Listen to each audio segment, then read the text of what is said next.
Je vous invite à prendre une petite cuillère et à goûter et à me faire parvenir vos remarques également. Pourtant, quand arrive le moment de comparer leur glace et une autre sans additifs, ils vont pouvoir se montrer fiers du résultat. Laquelle vous préférez? Celle avec stabilisant. Celle avec stabilisant aussi. Oui, pareil. On dirait une vraie crème glacée. D'accord. Pour eux, il n'y a pas photo. Et pour le consommateur non plus. Mais que trouve-t-on exactement dans ces additifs qui permettent de fabriquer des produits light? Et sommes-nous suffisamment informés sur leur composition?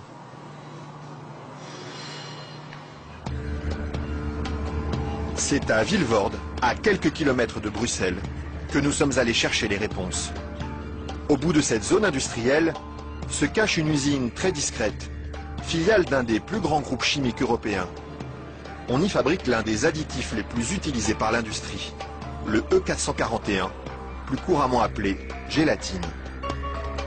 Et le responsable commercial de l'usine, Michel Vandenberg, n'est pas peu fier de nous montrer tout ce qu'on arrive à fabriquer avec son produit miracle.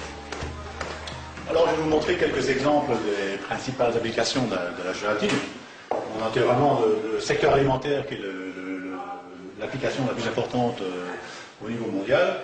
Alors vous avez ici tous les produits gélifiés. Le premier marché pour lui, ce sont les bonbons.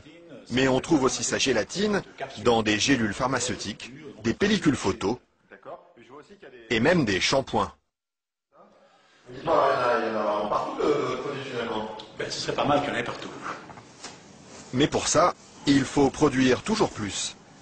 Alors ici, l'usine tourne à plein régime. Et la fameuse gélatine de Michel Vandenberg, la voici qui sort, tout au bout de la chaîne.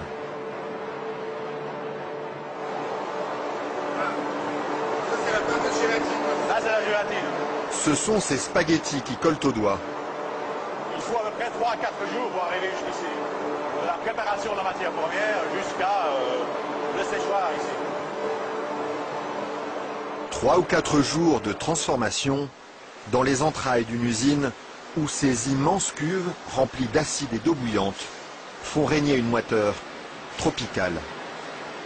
Et au milieu de cette atmosphère étouffante, il y a un détail qui frappe le visiteur et qui pénètre jusque dans les locaux les plus protégés de l'usine. C'est pourquoi ça? Ah, c'est les odeurs. Elles sont mauvaises ici? D'accord, ça dépend.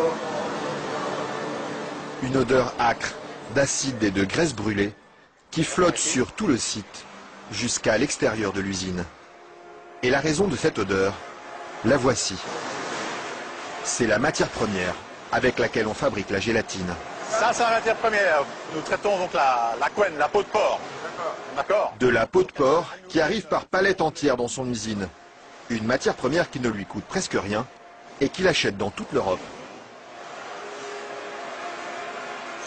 Ceci vient de Hongrie. Ça vient de Hongrie, d'accord. Voilà. Et tous les jours, près de 150 tonnes de couenne de porc attendent dans ce hangar d'être dévorées par un monstre d'acier au nom évocateur, Dinosaurus.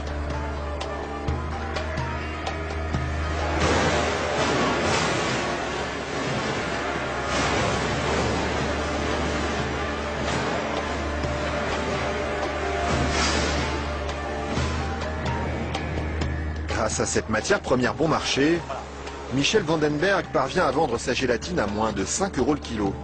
Un prix défiant toute concurrence qui lui ouvre sans cesse de nouveaux marchés. Et celui qui marche bien en ce moment, c'est justement le marché des produits light. Attendez, il ne faut pas filmer ça à 1 minute. Mais voilà, ceci, qui est un beurre allégé, 40%. Alors un fromage frais, 0% matière grasse. Et chez lui, on trouve même les plus grandes marques. En marque Danone, taille fine. Une mousse liégeoise de chez Auchan. Voilà, une mousse de la laitière. Alors un produit Weight Watcher, donc avec moins de matière grasse, donc pour stabiliser le produit, pour maintenir l'onctuosité des produits, on utilise la gélatine. Un produit que les industriels n'hésitent pas à utiliser en grande quantité. Le seul problème, c'est qu'ils oublient parfois de l'écrire sur les étiquettes. Quand on les regarde, on lit bien la mention gélatine, mais pas l'origine du produit. Ils mettent gélatine, mais ils disent pas quelle est l'origine de la gélatine. Pourquoi? Ils n'assument pas que ce soit fait à partir de porc. C'est quoi le problème qu'ils ont avec ça? Non, mais je veux dire... Non, parce que c'est un problème, c'est un sujet très sensible. Ouais. Parce qu'il y a quand même les minorités, les minorités musulmanes, juives et autres, qui éventuellement ont des problèmes avec ça. Mais ce serait bien justement de leur dire... Ça, je ne voudrais pas que... Oui, je sais bien, mais je ne sais pas s'il faut mettre ça dans l'émission. Mais oui, c'est vrai que, bon... Parce que du coup, ils ne savent pas si c'est du porc ou de la vache. Du coup, comment ils font pour consommer? C'est ça le problème, il faudrait peut-être leur dire.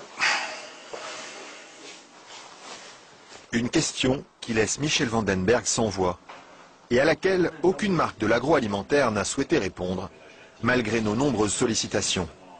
À croire que la gélatine de porc est un sujet sur lequel il préfère rester discret.